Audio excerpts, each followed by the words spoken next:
you have a question, please raise your hand on Zoom and we'll start with questions. So, Jacob, Recording in progress. you can kick us off.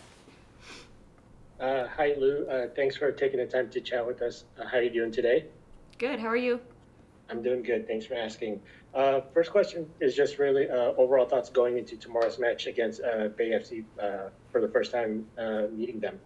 Yeah, I think it's exciting. Obviously, when you come into new markets and you see the league continue to grow, there's so many variables that play into that. So, being at a new stadium and a new expansion team, it's difficult but also exciting at the same time. We're adjusting, figuring things out as we go. But yeah, I think the team's excited. We've been really focusing on us and what we can do in this game on Sunday. And I think, coming off 2 losses, it's an important game for us. So yeah, I think we're focused and we're ready to go. And then during the international break, Jess had the milestone of 150 caps for Wales.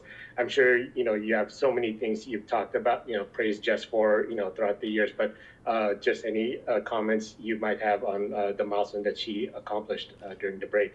Yeah, I text her and I just honestly, incredible. But I think for me, I'm not surprised that she's been able to reach this and at the level that she has. But I think a lot of things that we don't see behind scenes is the sacrifices she's made for her country and club. And, I've been a part of a lot of that. So for her to be in that position, seeing the videos and seeing her being celebrated is obviously what she deserves. And I think she deserves everything and more. But yeah, I couldn't be more proud as a best friend and teammate and family for so long now. And to see her continue to break any obstacle and barrier in the way and continue to break records is something that I inspire, and she continues to inspire us. So I think for me, it's just so cool to see where the league where soccer's gone, and I think for her to be a big part of that, and especially in Wales and what they've accomplished, a lot of that has been her building, and to see her celebrated is something really special. Awesome. Thank you very much. Yeah. Thanks, Jacob. Susie, go ahead. Hey, Lauren. Nice to see you. Hi, Susie. I wanted to ask, Laura has talked a lot about, prevention is better than a cure when it comes to how you defend, and you're facing a BFC front line that's got a lot of speed, and how do you as a defensive unit think about prevention against the threats that BFC has? Yeah, for sure. I've played under Laura for so long, and she is a defensive coach. So being able to get set before anything happens, like you're saying, prevention is better than cure, I think is something that she continues to really implement. And I think, our team looks new. So I think, revisiting those things has been really important, and you can see us grasping the principles of that. So, yeah, as much as we can, we need to make sure that we are focused. I think the biggest thing is always making sure that we're switched on, because it's moments that we either have the ball or in transition when those things happen. So I think in training leading up to this week and, since preseason, that's been one of our principles that we've really, really focused on. So I'm very confident. It's something that Laura's always done for her in her career as well, and she's known for it. So I think being able to help, as a veteran player in the back line to make sure those things are being done is really important. Thanks, Susie. And then Jeff, go ahead. Hey, Lou. You talked about the expansion. You now have road trips that aren't, other than Portland, out of time zone or across the country. How has it been now with the addition of Bay and the California trips, from the standpoint as a player, affecting your training and stuff as you go into road trips, knowing you're not facing the same sorts of jet lag and whatnot?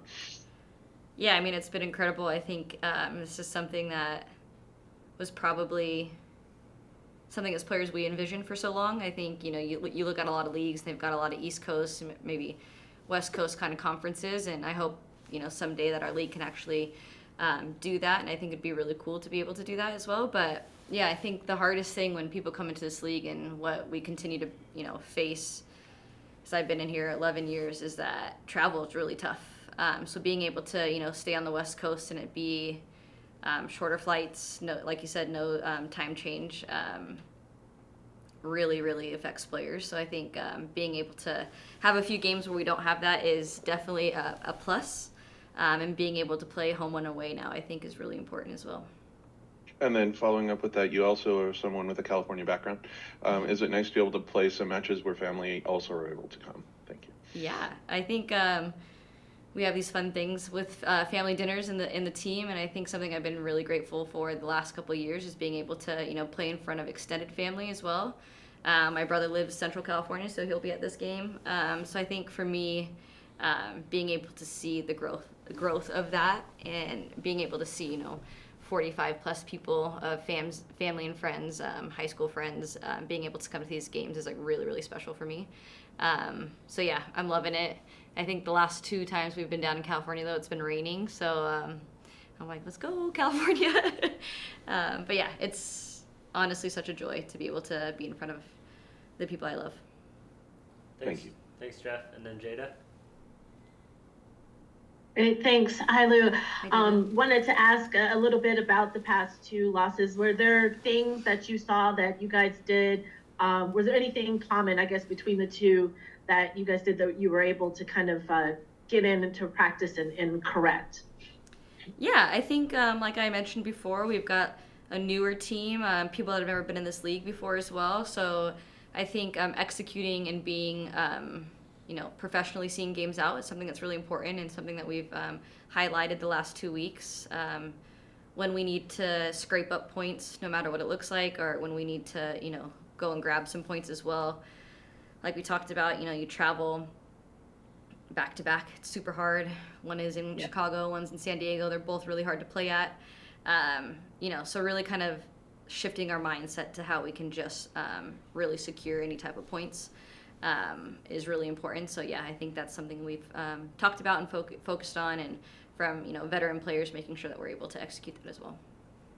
And then this one is not exactly related, but we saw the clips of you guys getting to see the inside of the locker room. Yeah. Can you talk a little bit about it? Does that have you noticed that makes any difference right now, or what's the early reaction, I guess, team wide to having that, seeing it, and how it's affecting you?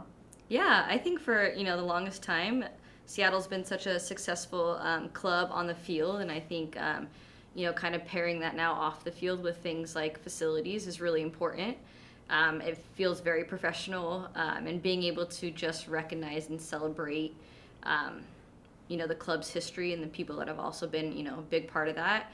I think is important for, the legacy and what we want to continue to grow as generations and cycles end up moving on, and that's very natural. But to be able to have a space now where pieces of that stay with us and stay with the younger group, and a good reminder. So I think that has been really special, and for me it's still like I'm in awe every single day I walk in, because it is night and day for someone like me. I think new players coming in, that is the standard now, which is incredible, but it hasn't always been like that since 2013 for a lot of clubs. So yeah, to see that finally come in to play, and watching players be able to really experience a professional environment, I think is really important, and I think it's what we all deserve. Thanks, Jada. And then Steven. Hello, I wanted to follow up on Susie's question a little bit and ask, Bay FC's attack has got a lot of kind of big name players, but players who haven't been in the league before now. Mm-hmm. So I wonder if you could talk a little bit about, as a defender, kind of preparing for players that you haven't faced previously, unlike with other teams where you've seen a lot of players a lot of times. Yeah, I mean, you can say that, but you can also say most teams have these new players coming in, and it's exciting, right? Like, that's what you want to see in the league. You want to see players coming from all different parts of the world and impacting this league in a positive way. So for us, we aren't trying to change much of what we do, but obviously being prepared for that is really important, and I think that's what Laura does best with this team. So yeah, I mean, I'm excited. It's fun to see these new players come in, but every single game in the NWSL is extremely hard, and you deal with a lot of pace and a lot of physicality all the time. So it's nothing that, it might be new people, but it's nothing that we haven't faced in the past. Thank you. Thanks, Steven. Looks like that's going to be it for questions. Thanks, everyone. Thanks, Lou. Yep, thank you guys.